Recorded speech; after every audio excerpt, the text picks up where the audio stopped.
안녕하세요. 20대 후반의 여성입니다. 제가 이렇게 사연을 쓰게 될 줄은 몰랐네요. 막상 이혼은 했는데 마음 한켠이 여전히 갑갑하고 막막하고 털어놓을 사람도 마땅치 않아서 이렇게 사연을 적어봅니다. 남편과 저는 같은 대학을 나왔습니다. 하지만 같이 학교를 다닌 것은 아니기에 서로의 존재는 몰랐지요. 그런 남편과 제가 만나게 된 건 선배와의 대화라는 취업 관련 프로그램을 통해서였네요. 취업을 준비하는 학생들을 상대로 학교에서 졸업생들 중 괜찮은 회사에 다니는 몇몇 선배들을 초빙해 이런저런 질문도 받고 조언도 해주는 간담회 같은 행사였는데 저는 취업준비생으로 남편은 선배로서 참석했던 것이 인연이 되었습니다. 당시 저는 모 은행에 입사하기를 간절히 바라고 있었는데 남편은 자기와 가장 친한 친구가 그 은행에 다닌다며 다리를 놔주겠다 했어요. 그 이후로 남편과 연락을 주고받으며 지내게 되었습니다. 하지만 정작 소개해주겠다던 그 친구와는 자리를 만들지 않더라고요. 나중에서야 남편이 제 번호를 얻기 위해 거짓말을 했었다는 걸 알게 되었습니다. 비록 남편에게 실질적인 도움은 받지 못했지만 그럼에도 불구하고 저는 제가 목표로 하던 은행에 들어갈 수 있었습니다. 제 입사 소식을 듣고 남편은 저희 부모님만큼이나 기뻐하더라고요. 그도 그럴 것이 사실 남편은 제가 취업을 준비하는 동안 2차례나 저에게 사귀자며 속된 말로 연애를 걸어왔습니다. 취업이다 뭐다하여 마음의 여유가 없었던 저로서는 매번 그런 남편의 고백을 무시하고 거절할 수밖에 없었고요. 하지만 제가 취업에 성공하고 나니 남편이 이젠 정말 핑곗거리도 없지 않냐면서 자기에게 한 번만 기회를 달라 했습니다. 남편의 진심 어린 태도에 저는 마음의 문을 열게 되었고 그렇게 남편과 연인 사이로 발전했네요. 오빠 동생이 아닌 여자친구로서 남편을 옆에서 지켜보니 그동안 신경 쓰지 않았던 것들이 눈에 들어왔습니다. 가령 남편의 나이라던가 집안 상황이라던가 그런 것들이요. 특히나 남편이 생전 연애를 안 하는 눈치다 보니 시부모님께서는 당신 아들한테 무슨 문제라도 있나 싶어서 걱정이 이만저만이 아니셨다고 합니다. 그런 와중에 남편이 처음으로 저를 여자친구라고 소개를 했으니 시부모님께서 얼마나 좋아하셨을지 상상이 되실까요? 저와 연애를 시작한 걸 아시더니 묻고 따질 것도 없이 제가 너무 마음에 드신다며 어머님께서는 앞으로 진짜 모녀 사이처럼 친하게 지내자 하셨습니다. 저는 실제로 친정어머니와 사이가 굉장히 좋습니다. 그리고 친정어머니 이야기가 나와서 말이지만 저희 친정부모님은 환갑이 지난 지금도 일을 하십니다. 저희 친정에 돈이 없어서 먹고 살자고 하시는 건 아니에요. 두 분 사시는 아파트를 제외하고도 월세 받는 상가도 있으시고 연금도 있으시고 정확한 금액은 모르겠지만 현금도 어느 정도 보유하고 계시거든요. 그럼에도 불구하고 쉬지 못하시는 건 사람 앞날이라는 게 어찌 될지 모른다며 행여나 자식에게 짐되기 싫어서랍니다. 반면에 시부모님께서는 노후 대책을 전혀 세우고 계시지 않으셨어요. 지금 사시는 집도 자가가 아니라 보증금 5천만 원짜리 전세였고 그 보증금을 제외하면 다른 재산은 일절 없다고 들었네요. 당장 먹고 사는 건 시아버지께서 인근 건물 주차장에서 주차관리로 일하시면서 받는 몇십만 원이 전부라고 했습니다. 그나마도 당신 허리도 안 좋고 여기저기 안 좋다며 매일은 못 하시고 일주일에 2-3번 정도만 나가고 계셨고요. 자식들 키우느라 재산을 못 모으신 건 절대로 아닙니다. 남편이 말하길 대학교 등록금만 하더라도 장학금과 자기가 아르바이트로 번 돈을 모아 충당했다고 했거든요.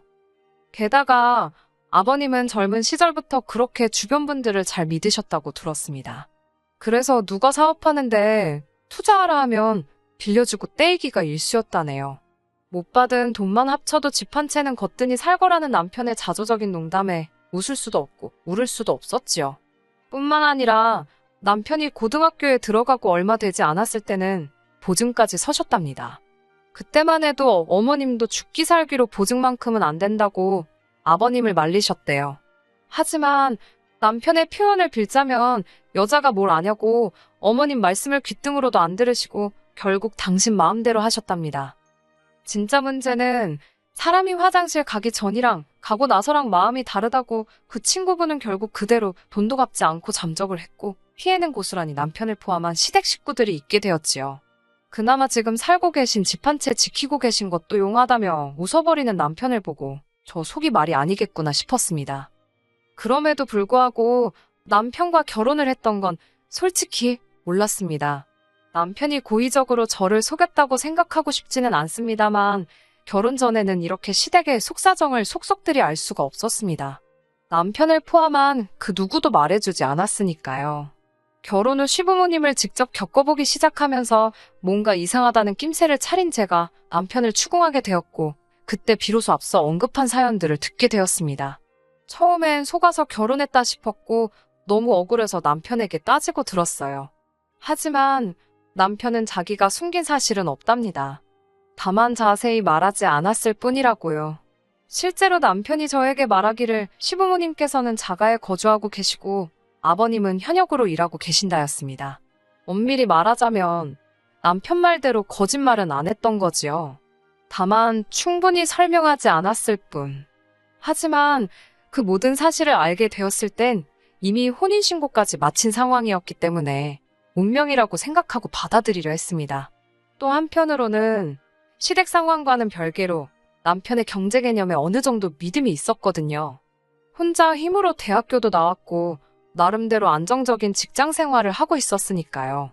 적어도 남편과 저 둘이 사는 데는 아무런 지장이 없으리라 믿었습니다. 시부모님을 모시고 살 것도 아니었으니까요. 어머님께서는 돈만 생겼다 하면 당신 먹고 노는데 쓰시느라 바쁘셨습니다. 아껴봤자 아무 소용없다면서 당신 돈 당신이 쓰는데 누가 뭐라 하네요. 밥에 반찬이라곤 김치 하나만 달랑 놓고 드실지언정 산악회며 수영이며 안 하시는 취미 활동이 없으셨어요. 어떻게든 생활을 이어나가시는 거 보면 신기할 지경이었지요. 솔직히 어머님의 생활 방식이 어떻건 간에 제가 감나라배나라 할 건 아니라는 거 저도 잘 압니다. 여기에 이렇게 어머님 아버님에 대해 쓴다는 것도 부적절한 일이라는 것도 잘 알고요. 그럼에도 불구하고 제가 이렇게 하소연을 하게 된 건 어머님의 무리한 요구 때문입니다. 막말로 어머님이 싼동을 저더러 치우라 하시네요. 가족끼리 돕고 사는 거 좋습니다. 살다 보면 이런 날도 있고 저런 날도 있고 사는 게 마음대로 안 된다는 거 저도 잘 압니다. 하지만 쓰는 사람 따로 있고 버는 사람 따로 있나요? 저는 어려서부터 절약이 습관처럼 몸에 배어 있어요. 제 입으로 말하기 그렇지만 제 또래 여자들과 비교하자면 저는 비교적 돈을 잘 버는 편에 속합니다. 남편보다 연봉도 높고요. 그럼에도 불구하고 저는 아끼고 삽니다. 먹고 싶은 거 다 먹지 않고 입고 싶은 거 다 입지 않고요.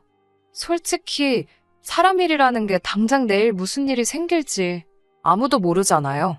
그렇기에 저축은 제 나름대로의 대비책이라고 할 수 있겠습니다. 하지만 어머님께선 그런 저를 바보천치 취급을 하셨습니다. 한번 살다가는 인생인데 왜 그렇게 심심하게 사냐고요.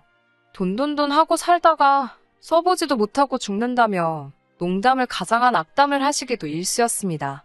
그럴 때마다 속에서 천불이 났지만 어머님하고 싸워봤자 기센 며느리 소리나 듣지 저한테 득들 게 없더라고요. 그럴 땐 속으로 나중에 두고 보자고 이만 갈았네요. 그리고 솔직히 어머님이 어떻게 저를 생각하시든 크게 개의치 않았습니다. 애시당초 어머님한테 예쁜 며느리 소리 듣자고 하는 일도 아니었으니까요. 그러다 정말 상상하지도 못한 곳에서 일이 터졌습니다. 도대체 어머님은 무슨 생각으로 그러셨던 걸까요? 남편에게는 위로 2살 많은 누나가 있어요. 유치원에서 보조교사로 일하고 있는 신우의 성격은 대체로 순하고 조용조용합니다. 흔히 신우랑 올케랑 절대로 친해질 수 없다고들 하지만 저희는 달랐습니다. 친구처럼 친한 건 아니었어도 웃는 얼굴로 만날 수 있는 사이였지요. 남편 없이 둘이 만나서 커피 한 잔 정도는 할 수 있을 만큼이요. 그런 신우는 어머님께 참 순종적이었습니다. 어머님이 뭔가 필요하다, 갖고 싶다 하시면 신우가 어떻게든 해드리는 것도 같았고 솔직히 말해서 가끔은 안쓰럽다 싶을 정도로 시부모님께 잘해드리더군요. 그런 신우를 보면서 저도 솔직히 내심 안심했던 부분도 있었습니다.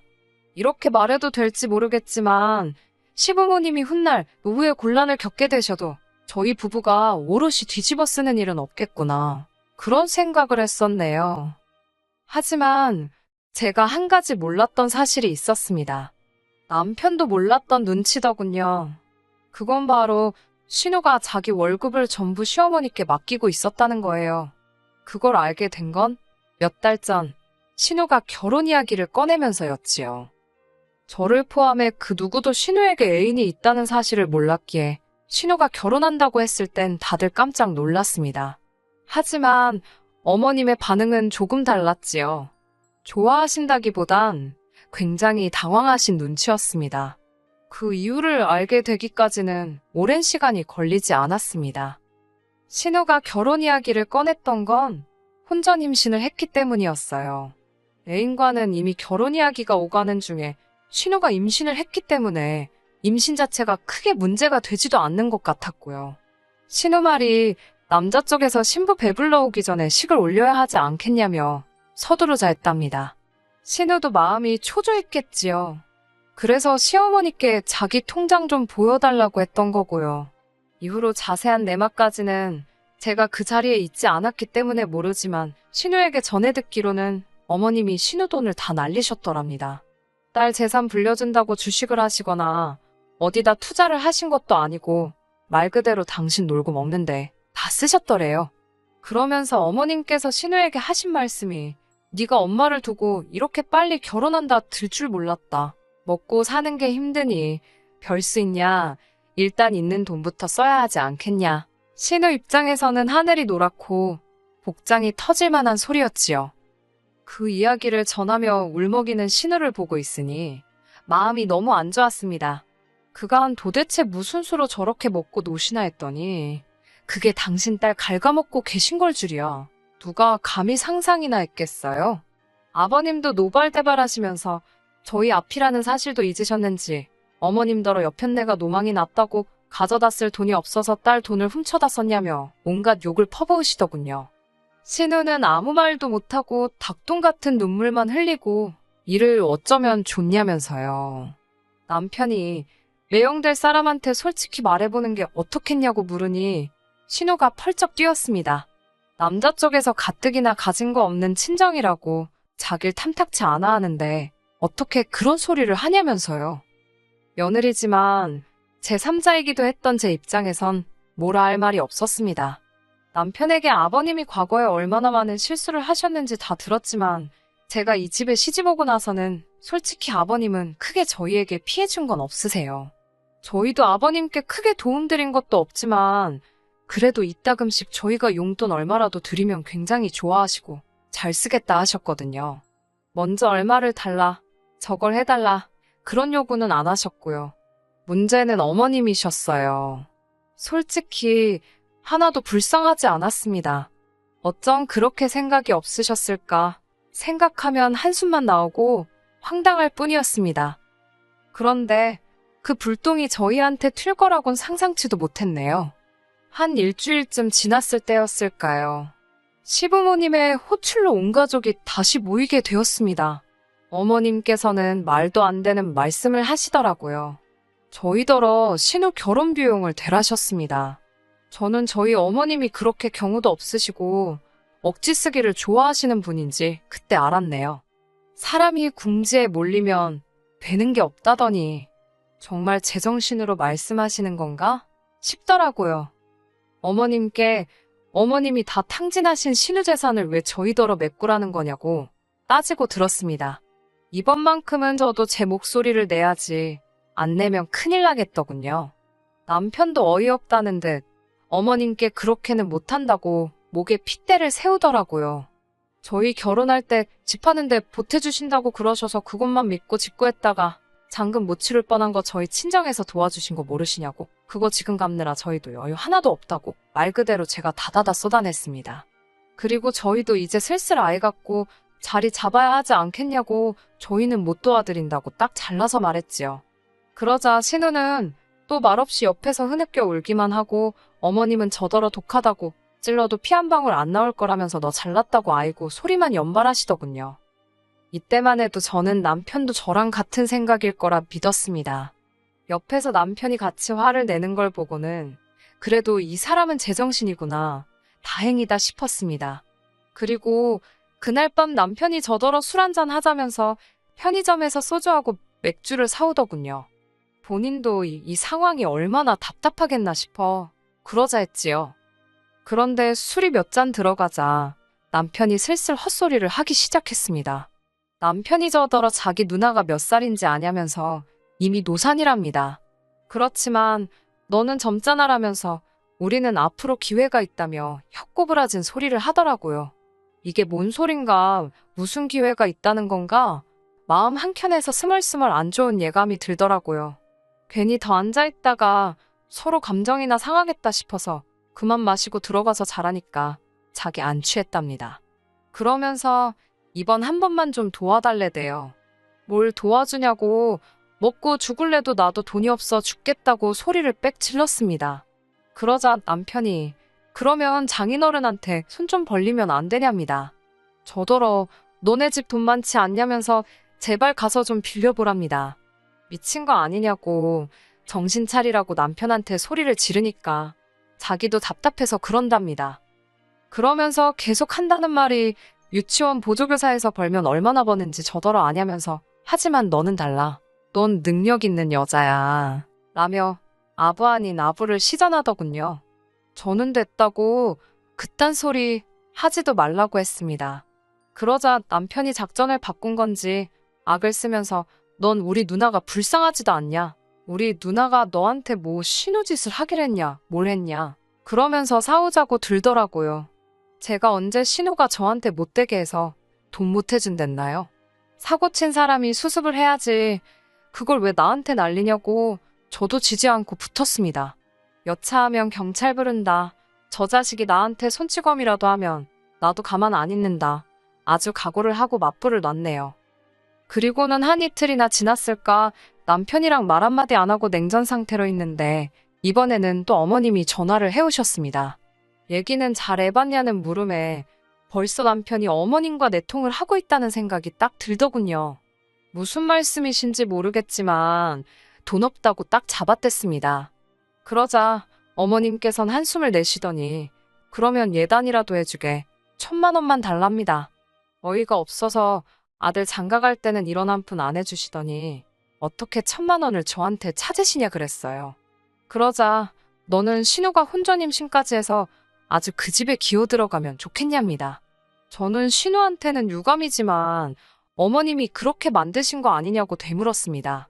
그러자 어머님께서는 정말 저한테 정 떨어진다면서 당신 아들하고 이혼하랍니다. 저같이 독한 엑스랑 사는 거 못 보시겠다면서요. 그 말 듣는데 어머님도 믿는 구석이 있으시니 나한테 저렇게 말을 막 하시는구나 싶더군요. 당신이 아무리 막말을 해도 아들이 당신 편이다 이거였지요. 결국 신우이를 계기로 저와 남편은 이혼하게 되었습니다. 남편이 한다는 소리가 이혼하면 어차피 그동안 모은 돈 위자료로 다 토해내야 된답니다. 멍청한 소리하고 있다고 당신이랑 나랑 2년밖에 안 살았고 당신 결혼할 때 해온 것도 하나 없고 월급 관리도 따로 하고 있었는데 무슨 위자료냐고 변호사 사무실에서 듣고 온 그대로 읊어주었습니다. 그리고 아니나 다를까 위자료는 개뿔 남편이 결혼할 때 자기가 모은 돈이랍시고 3,000만 원 들고 와서 집 살 때 보탰거든요. 그거 친정 아버지가 2,500이라도 받고 떨어지라며 던져주셨네요. 집은 원래 시댁에서 7,000 보태주신다더니 이것도 생각해보면 어이없어요. 재산이 7,000이 없는데 어떻게 저런 약속을 하셨던 건지. 아무튼 시댁에서 빵꾸 내신 덕에 친정에서 도와주셨거든요. 그러면서 명의도 제 명의로 사게 돼가지고 뭐 나누고 말 것도 없었습니다. 남편은 그 2,500으로 뭐 했을까요? 신우 시집 가는데 보태줬을라나 모르겠네요. 솔직히 전 남편이 저와 이혼할 때 어머님이 어느 정도 부추기신 것도 있다고 생각합니다. 위자료 타령은 어머님 입에서 먼저 시작되었거든요. 참 바보 같지요. 돈 앞에선 자식들 인생이고 뭐고 안중에도 없으신 모양이에요. 남편이나 신우가 불쌍할 뿐입니다. 끝까지 들어주셔서 감사합니다. 오늘의 사연은 여기까지입니다. 구독과 좋아요, 알람 설정 부탁드리고 더 좋은 사연으로 다시 찾아뵙겠습니다. 감사합니다.